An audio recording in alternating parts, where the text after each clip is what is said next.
All right, good afternoon, everyone. We're now ready to start this meeting. Technology can be difficult sometimes, so I appreciate the patience. All right, we will call the Wayne County Community Corrections Advisory Board to order at 3:16 p.m.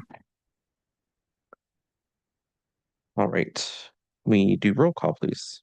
Judge Larry Williams, Pastor Eddie Williams Jr., Deputy Chief Tiffany Stewart, Andrea Smith, Janella Robinson, Judge Donald Knapp, Armand Harris, Eli Day, Sam Sharikian, Paul Bruno, Chief Judge Pro Tem David Braxton, Dr. Keisha Allen, Commissioner Garza.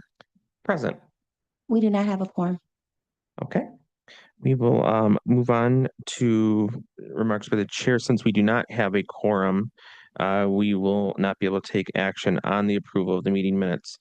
However, I do want to, at least for discussion purposes, talk about the future CCAB meetings that we will be holding starting in May. And I mentioned this a few meetings ago, but we had to have staff there to look at if it would be possible for us to hold our CCAB meetings at the CJC going forward. After sending staff out there to evaluate the space and everything else, we are now able to finally do that starting in May. But I wanted to just talk about the timing of it because we usually have these at 3 p.m. However, my staff and I, just looking at logistics for the CJC, we wanted to see what the appetite would be if we were able to move those meetings to 2 p.m. on the same days every month.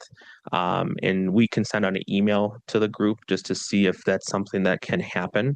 But I wanted to at least let you know that we're looking to do that as we move to the CJC to change the time from 3 to 2. And we want to make sure that that works for folks, though, before we move forward with that and not just do it. So we'll send an email, but member Bruno.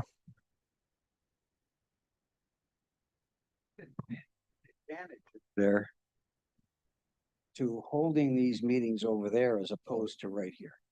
Sure. Did you want to talk about that? Well, first of all, it allows for a lot of people it's more convenient, and it will I believe enhance us having quorums in the future. That's one, and second, it allows us also to set up meetings where we can actually do tours and do different things just than meeting that's pertinent when we're making decisions. So those are the two of the reasons.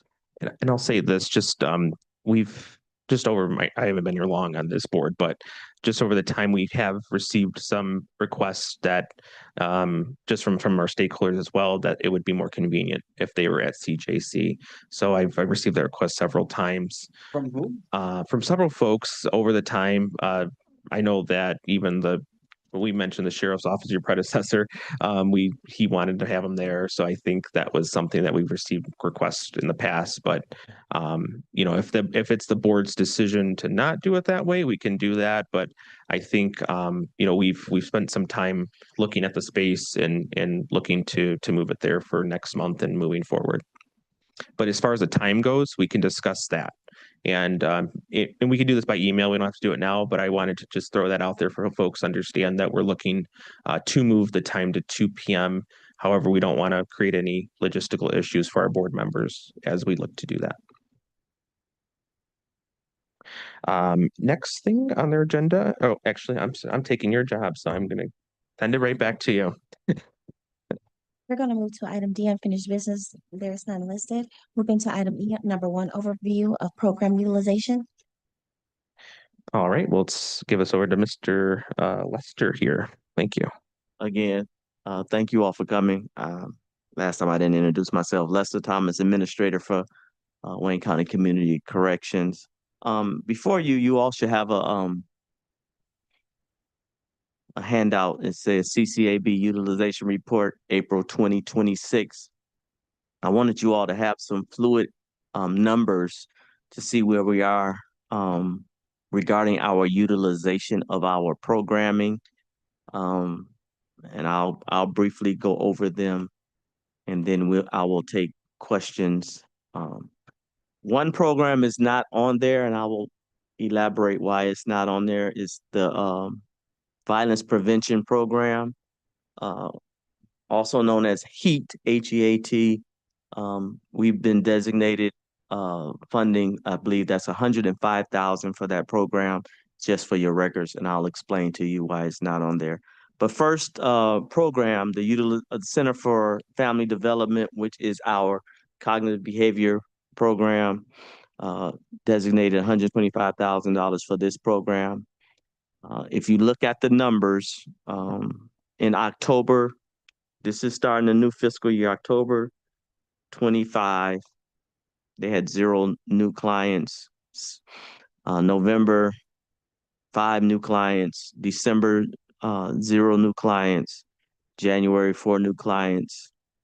February, 5 new clients. My staff is actually working on the March numbers now.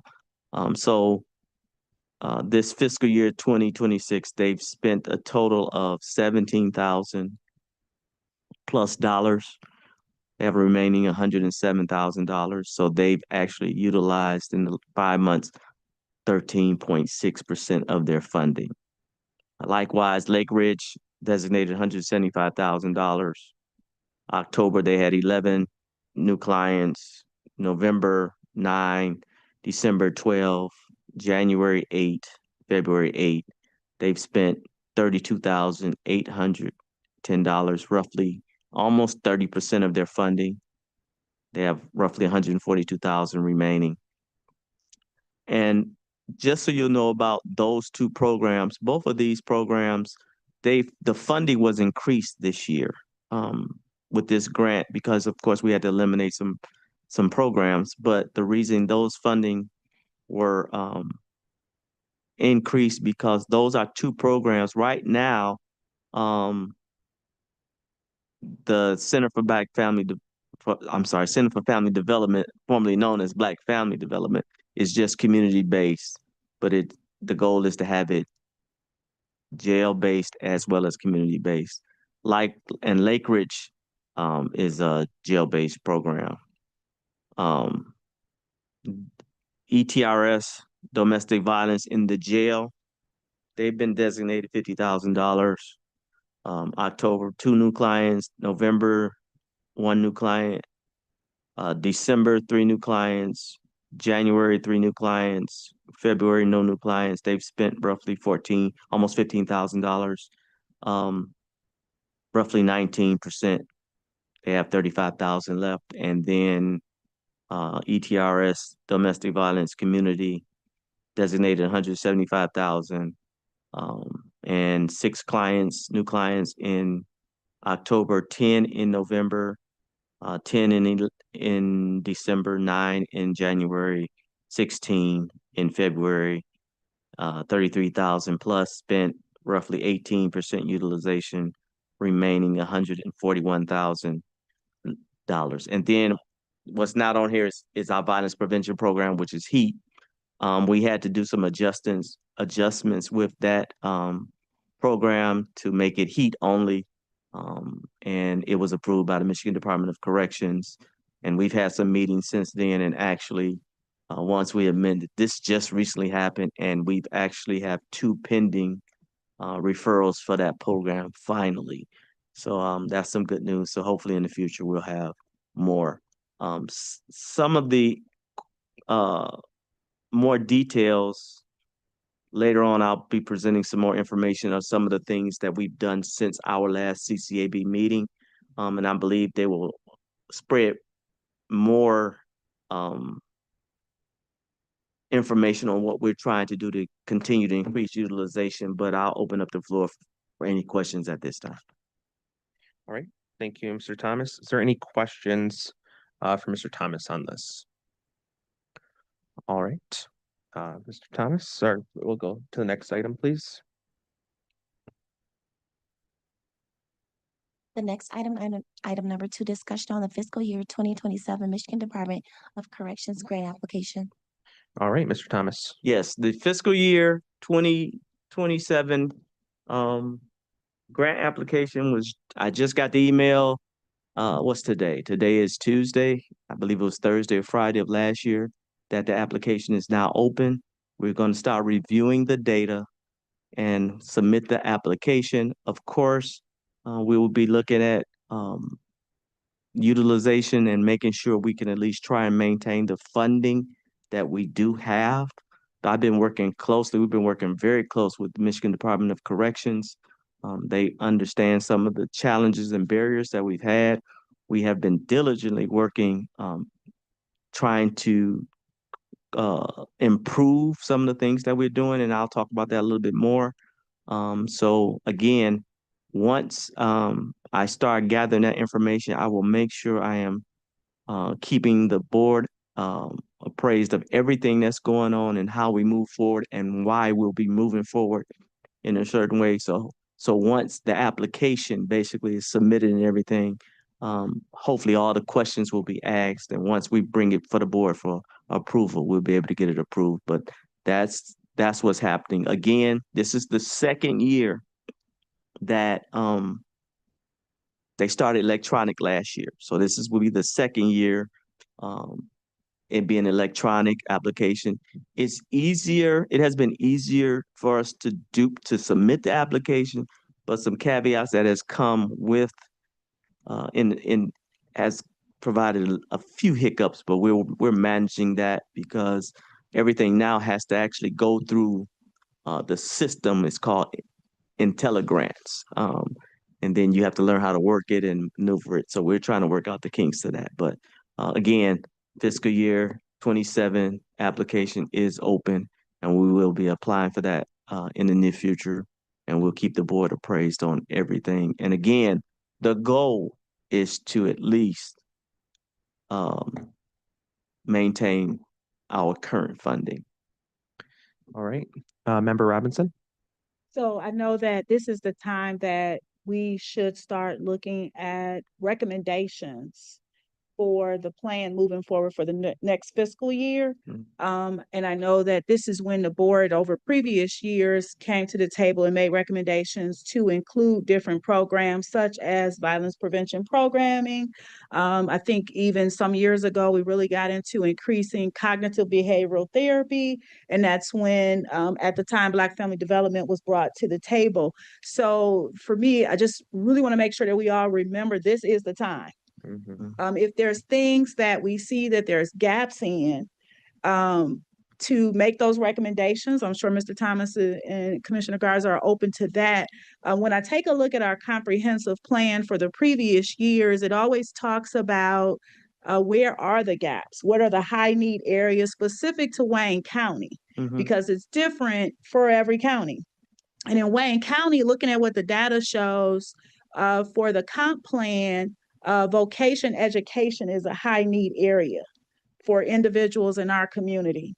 And in the comprehensive plan for the last year, it mentioned, I believe it said Goodwill Industries was an agency that provided some level of wraparound services for vocation education. That's what we highlighted as a leveraged opportunity. And I just want to ask that this board take a look and keep that in mind, that is a need area to try to help move the needle in reduction of recidivism and reincarceration rate for this particular population that we're charged with trying to reduce further involvement with.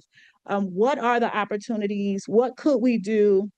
What exists with our even current partners to enhance that, right? So is there something that our current partners could bring on board to enhance vocation educational opportunities to target that consistently so that we have a more strategic and streamlined process to make sure, as we all know, we have various Michigan Works agencies, DSC, Detroit at Work, it's so many, right? But how do we make sure that when we refer a person to a CCAB funded program, that agency is also going to address that need as well and not have a need to say, well, that's, someone else will have to do a referral for you to get that service.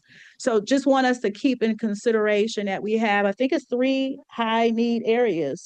One was vocation education, one was such services, and the third is social environment or just involvement, something like that. Yeah, one is criminal personality, second one is voc and education, and the third one is social isolation. Criminal personality, vote, education, education, and the last one is social isolation. And as Ms. Robinson said, I received a reminder email, I believe, last week or the week before from MDLC reminding of our three needs, which are those three needs. One of the things that we have to make sure we're considering is, do our programs address those three needs? And then when Michigan Department of Corrections consider funding us, they are looking for gap programs to fund. Meaning, if someone else is in the community that is doing it and we can refer them to it, uh, we don't need to repeat.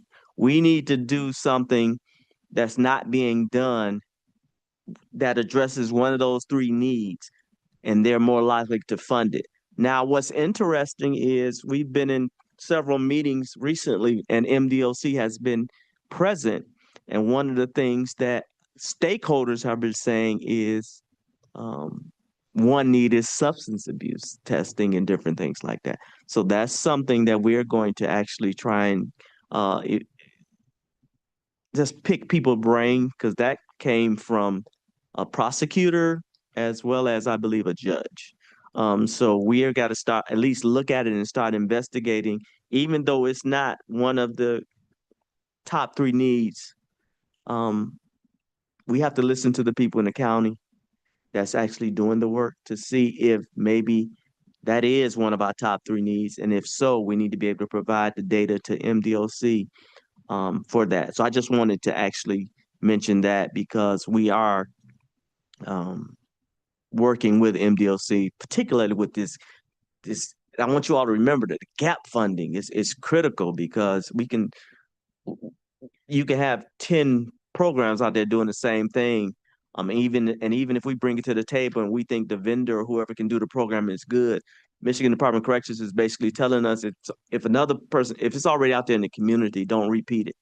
We need something that's basically different, that's going to address one of the top three needs that we identify that Wayne County needs. So I just want to say that. Member Robinson? And I just wanted to add in that there's unique opportunities to make it different, because this is a specific population. There we It's go. not same as the rest of the community. So when we're able to identify what makes it different for those that we're trying to target than just general Wayne County citizens, then we can identify that this is a gap because it doesn't exist. So I've seen work done in that regards to make that happen, because absolutely, if there's so many agencies in Wayne County that's doing so many services, and some of which that are right here in what we're actually contracting for, but we found a unique way to be able to show that otherwise it wouldn't be met in the way that it needs to be met. So I just want to always remind us to think outside of the box. There's so many places across the state are doing some different types of things. Doesn't mean we need it or need to duplicate it, but I want us to be able to, be innovative. And that's what we're always charged within our department, thinking outside of the box and finding new ways of solutions for barriers or challenges or problems that have continued to be ongoing. Thank you. Thank you, Member Robinson. Any additional feedback from members? Do you have anything else, Mr. Thomas, on this one? No, I think Okay, the last one is updates when I get there. excellent, excellent. All right. Can we go to the next item, please? Item F, such other matters as may be properly submitted before the board. All right, we'll give Mr. Thomas some time to do his update. All right. Thank you all again, Commissioner Garza. What I wanted to do every month, I've been trying to keep you up to speed on everything that we're doing with community corrections to try and, for lack of a better word, just make us better. The first thing I wanted you all to know that on April 3rd, we met with, we called it a referral meeting, and we had Molly Maynard from MDOC present. We had um, Jacqueline Draham from MDOC, who's a program manager. We had attorney Addie Satchwell from Neighborhood Defense Services, Detroit, Lauren Anderson, also from Neighborhood Defense Services, Sarah DeYoung, who's from Wayne County Prosecutor's Office, And what we met when we met, we were basically trying to come up with a comprehensive yet streamlined uh, guide for our program for community corrections. So, in other words, how do we get the same information to the judges, to the prosecutors, to the defense attorneys, so they one know our program and what they are. That's why we had the handout indicating the who, the what, the where, and the why. So knowing our program as well as how do we get this referral process down where everybody knows how to refer to our programs. We all know the easiest route if the judge orders it. Okay, but there are also other alternatives to making recommendations. MDOC can make a recommendation. And then in certain circumstances, the sheriff's office can make recommendations. So those are three entities that can make recommendations to our program. We're meeting strategically, and we will be meeting a minimum of once a month. And we actually are inviting more people to that meeting. Our next meeting, I believe, is May 21st, because uh, some people in this initial meeting said we need to invite some defense counsel and different other people to this meeting. So I'm letting it be known now. If anybody wants to attend, shoot me an email. I will let you know when the next meeting is. Again, it's May 21st, and we met at the CJC when we had this meeting. Again, we are trying to say we don't want referral process being an issue while we're utilizing our programs anymore. So whatever we got to do to get it, because the goal is maybe to have something that can go out to the judges, that can go out to the prosecutors, that can go out to defense counsels all over, and to the sheriff's office, everything, but is all the same, so everybody knows what's going on and know what we're doing and know the referral process and know our program.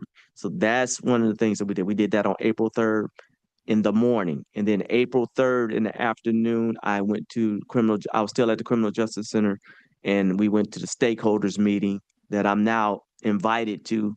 They meet at least quarterly, where I again talked about our programming and everything and who we can partner with and how do we get the information out. One suggestion from that meeting said, which I'm going to start doing on the first week in May, is to make sure that I'm formulating a list of everybody in CJC basically that need to know about our programming and referral process and everything.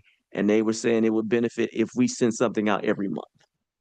So I'm formulating that list that would go to whoever needs to, if like just say if it needs to go to Judge Knapp and he filters it down to all the judges or whoever, and making sure every month they know they're getting a reminder about community corrections and our programming.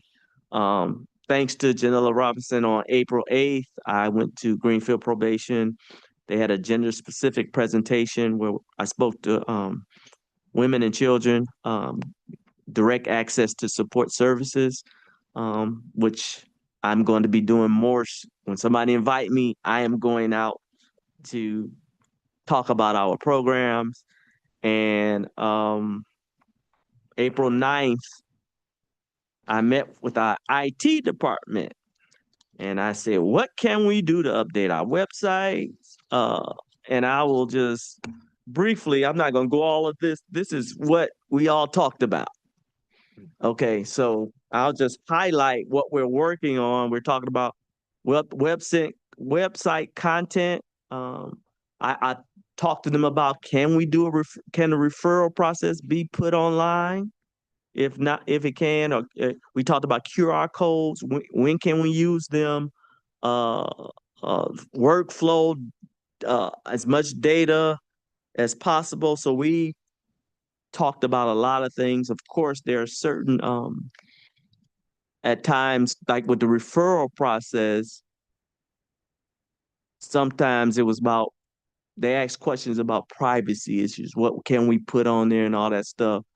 So we got to work out some kinks. I don't know if actual referral process will be put in there, but it might be able to put like for Lake Ridge Village, this is the contact person, and this is what needed when you send that information to that person. So we're trying to get utilize technology the best that we can, and it was a we came out with some next steps. So they asked me to draft a detailed proposal with a workflow document outlining the requirements, and then they will come back to me and tell me what we can do and what we can't do. I will keep the board apprised on everything and how we're moving, just in case you have any ideas or any suggestions on how we're moving.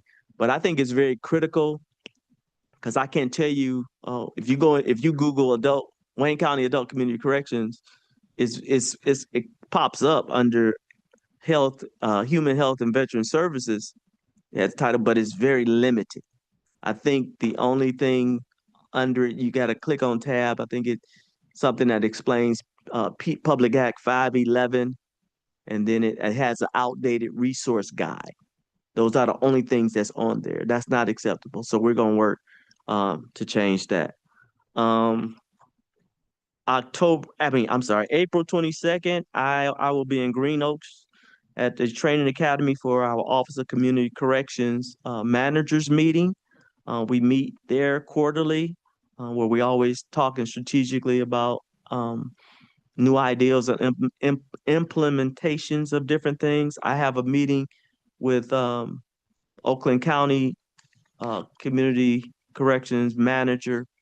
I think Eric Schmitz. We set aside some time that day because they've been doing pretrial for a while, getting funded pretrial, and that was one of the avenues that we wanted to explore. So I'm going to speak with him. And then you have another handout. This is for April 24th, trying to get this off launched. And finally, we got it launched where we're going to have a stakeholders meeting and open house.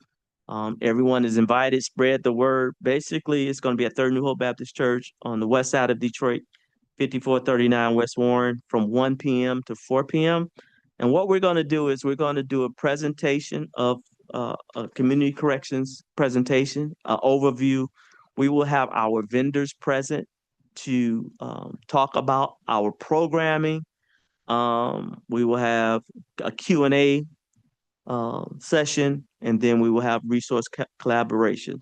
Now, judicial staff, prosecutors, defense attorneys, MDOC, probation officers, and many others have already been invited to this stakeholders meeting and open house. We haven't done one from what I understand, in some years.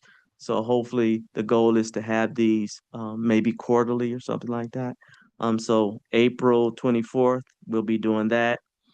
Almost finished. April 29th, I will be attending another CCAB meeting in Midland to see how they operate. I just gonna be transparent. I asked Molly, I said, can I look at another CCAB meeting that you say, and she said, yeah, I got a good one that you need to go sit in on. So April 29th, I will be sitting on their meeting and seeing if they doing anything different that may be able to enhance us as we improve. And then we talked about the three needs and suggestions about uh, what MDOC is looking at. Again, criminal personality, voc ed, and social isolation. But one of the things, last thing I want to say is they sent out data and regarding pretrial supervision. Remember, I've been talking about this, trying to go that avenue because evidently it could be some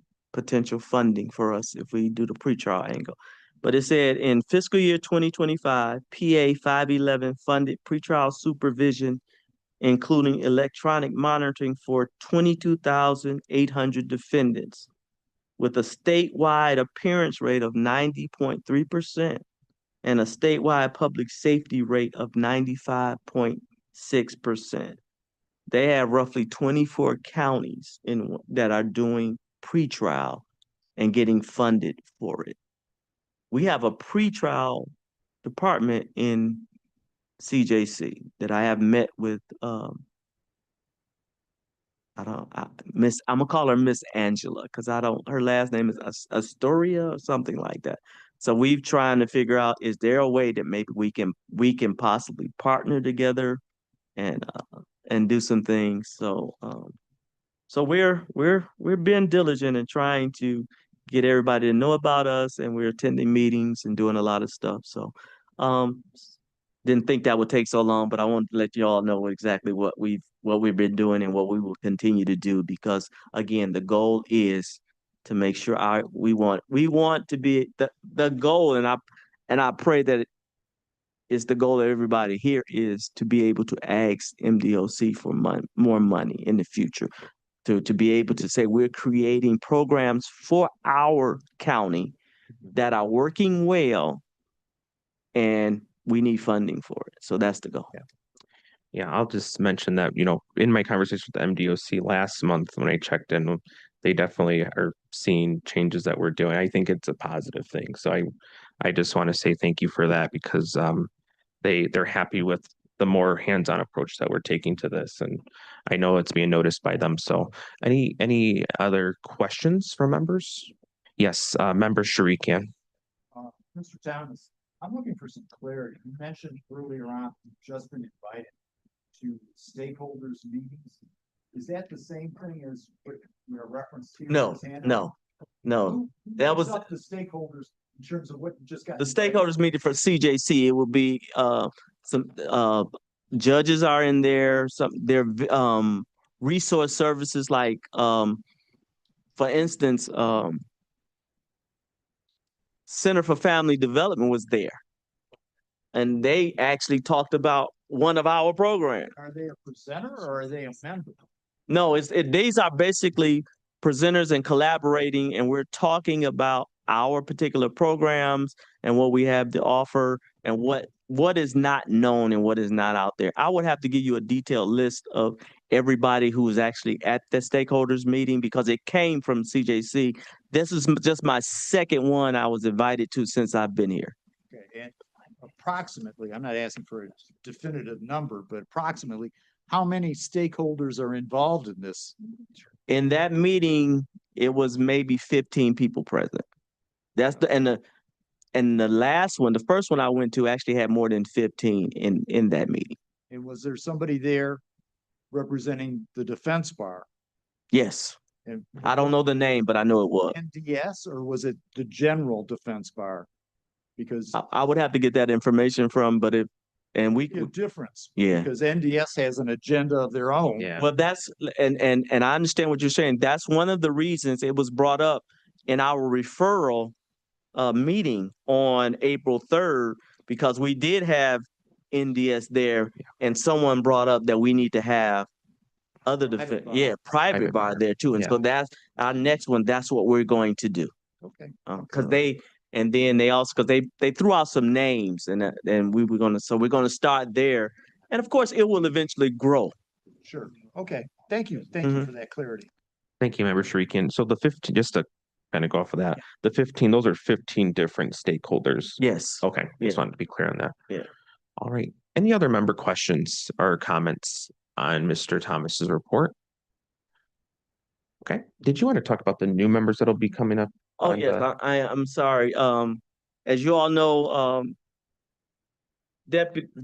Chief Dunlap resigned, and we actually have his replacement present here today. He has not been officially before commission yet, but Commander Derek Lynch will be taking his place, and he is here. Yeah, welcome, Commander Lynch. And Judge Williams, we found out that his term had expired, so we're getting him Squared away. and make sure he wants to serve again.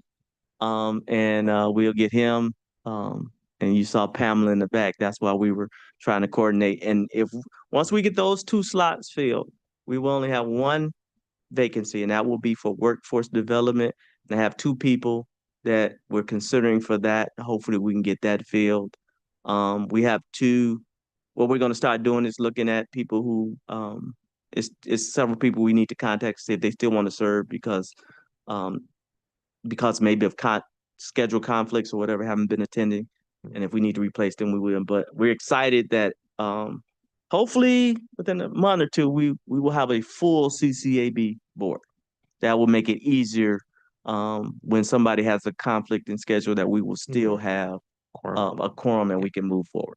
So, yeah, Member Robinson. Quick question, sorry, going back with the comprehensive plan. What is the due date for submission to the state? Because I know as a board, we have to review it before it's submitted as well. You know, Some idea. I will be honest with you. I didn't look. I will have to. What I will do is because when I saw I said, okay, it's finally open. I didn't look to see when the deadline was. I was just excited that it was open. As soon as I get the deadline, I will let you know, and we can plan accordingly so that we can get the information before the CCA board before it's due. Yeah, can you email the board just on Yeah. that information? Okay, Yeah. perfect.